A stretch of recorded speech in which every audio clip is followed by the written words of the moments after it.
საშინაო სკოლის გაკვეთილებს წარმოგიდგენთ კომპანია Silknet.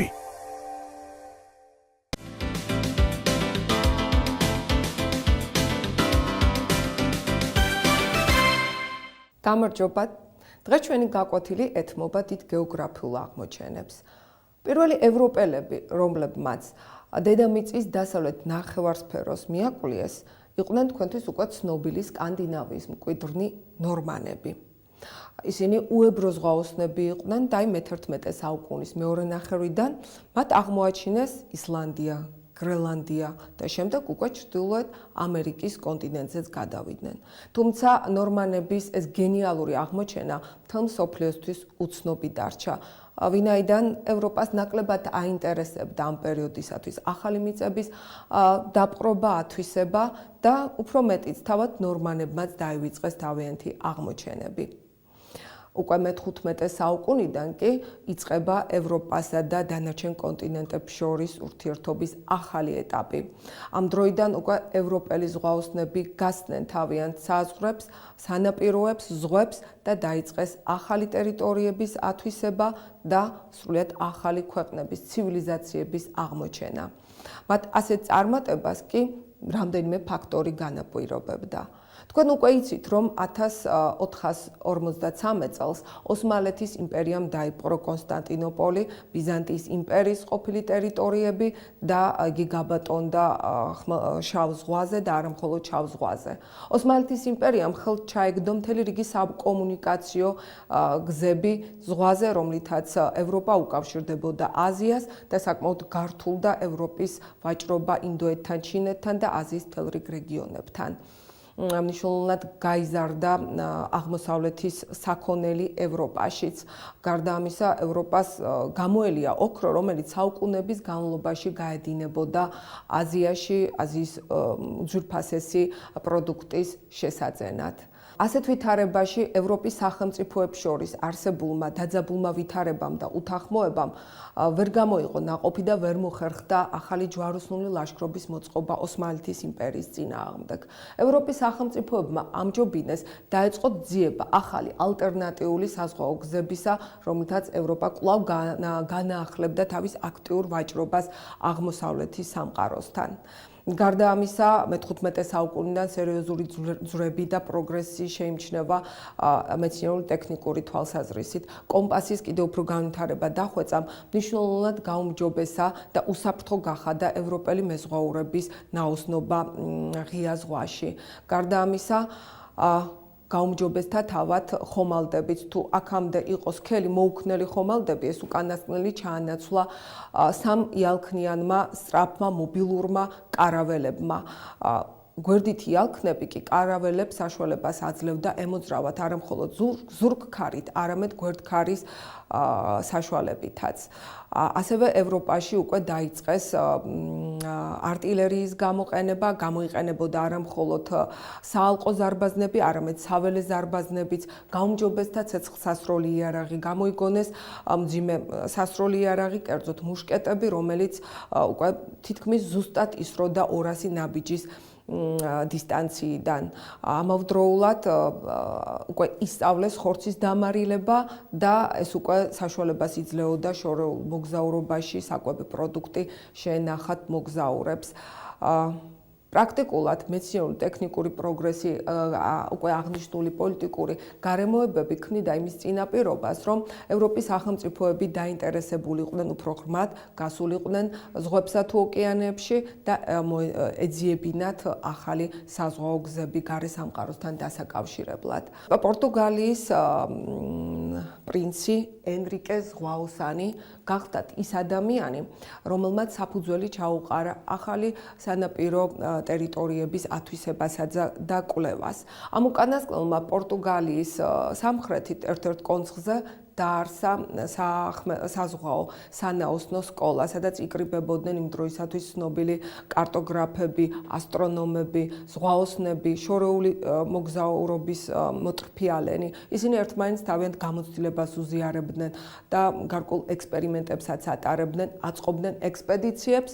დასავლეთ აფრიკის სანაპიროზე. ერთ-ერთი ასეთი ექსპედიციის დროს დასავლეთ აფრიკის სანაპიროდან უკან დაბრუნებულმა ხომალდმა მოიტანა საკმაოდ დიდი რაოდენობით, უბრალოდ ჩამოიტანა დიდი რაოდენობით ოქრო, სპილოს ძვალი და ზანგი ფერადკანიანი მონები.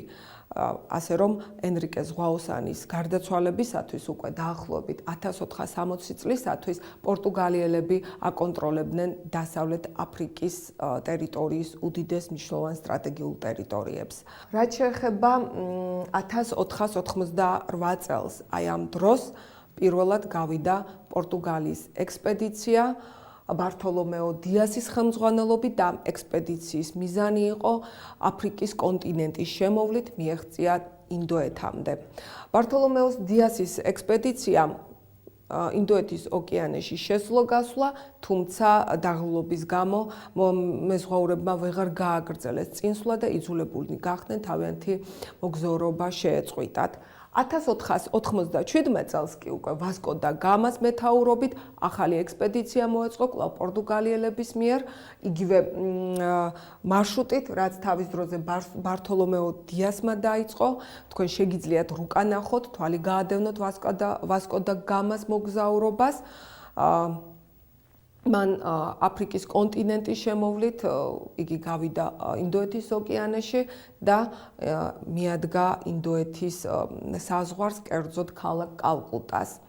ვასკო და გამას მოგზაურობა საკმაოდ წარმატებული გამოდგა, ადგილობრივ მოსახლეობაზე ძალადობის შედეგად მოხდა გემების დატვირთვა უძვირფასესი საქონელით, სანელებლებით, ოქროთი და შეიძლება ითქვას, რომ უკან დაბრუნებულმა ვასკო და გამამ თავისი ექსპედიციის ხარჯები 60-ჯერ აანაზღაურა და თავის თავს იღბლიანიც კი უწოდა, იმდენად წარმატებული იყო ეს ექსპედიცია პორტუგალიელების მიერ ინდოეთში.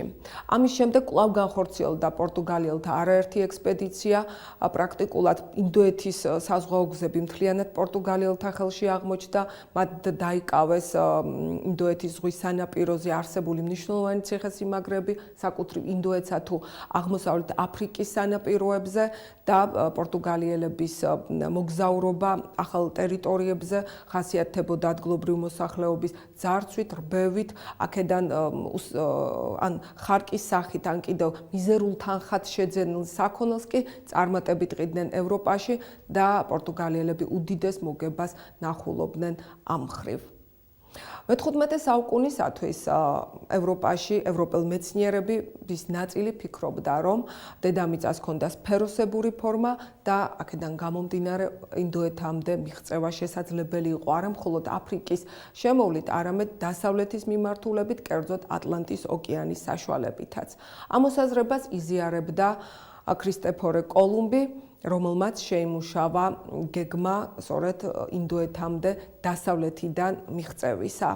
ქრისტეფორე კოლუმბი, რომელმაც მთელი თავის ახალგაზრდობა ხმელთაშუა ზღვის სანაპიროზე განვლოდა, დაინტერესებული იყო ზღვაოსნობით, მოგზაურობით, ადგენდა რუკებს, საზღვაო გზებს და ზოგადად კარტოგრაფიითაც დიდად იყო დაინტერესებული.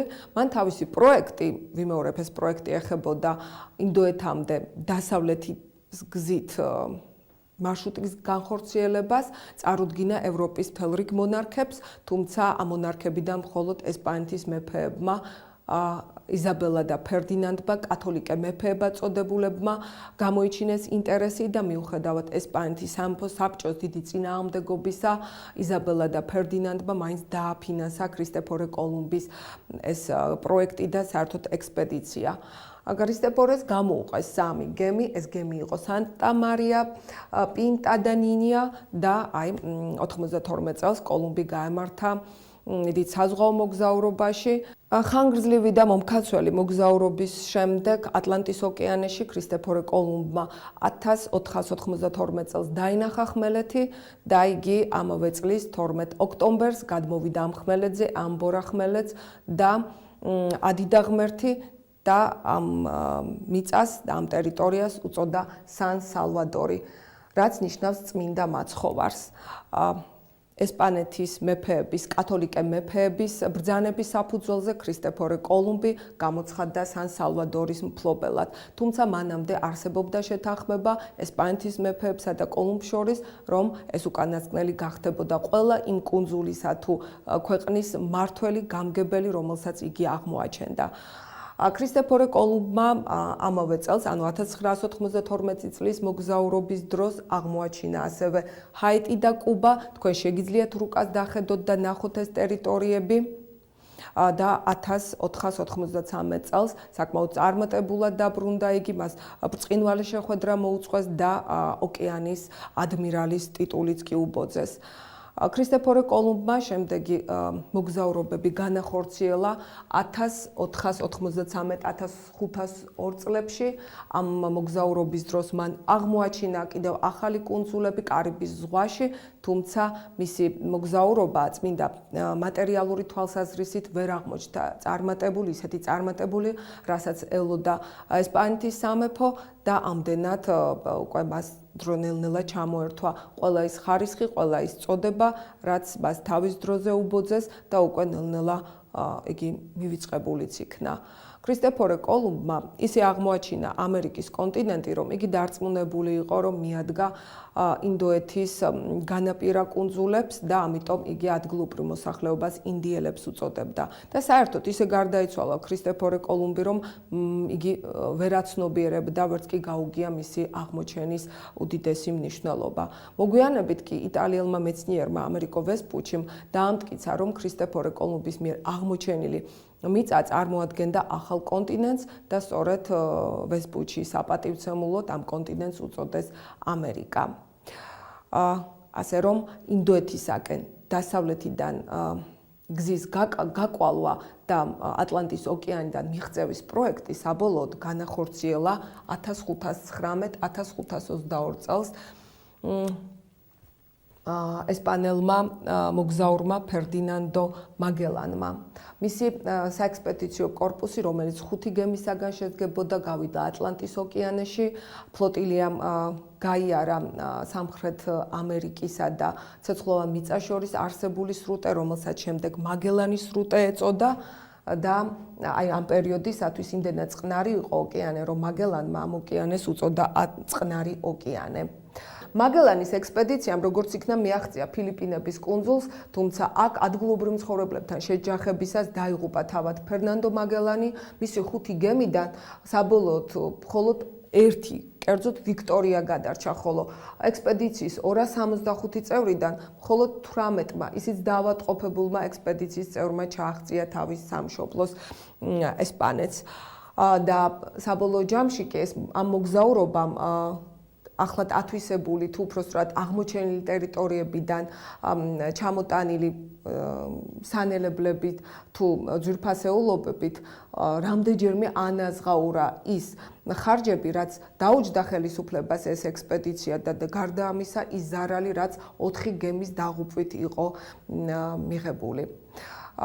ასე რომ ფერნანდო მაგელანის ექსპედიციამ და კერძოდ გემმა ვიქტორიამ მსოფლიოში პირველად მოახერხა შემოევლო დედამიწისთვის გარშემო და ამით მან დაამტკიცა დედამიწის სფეროსებურება.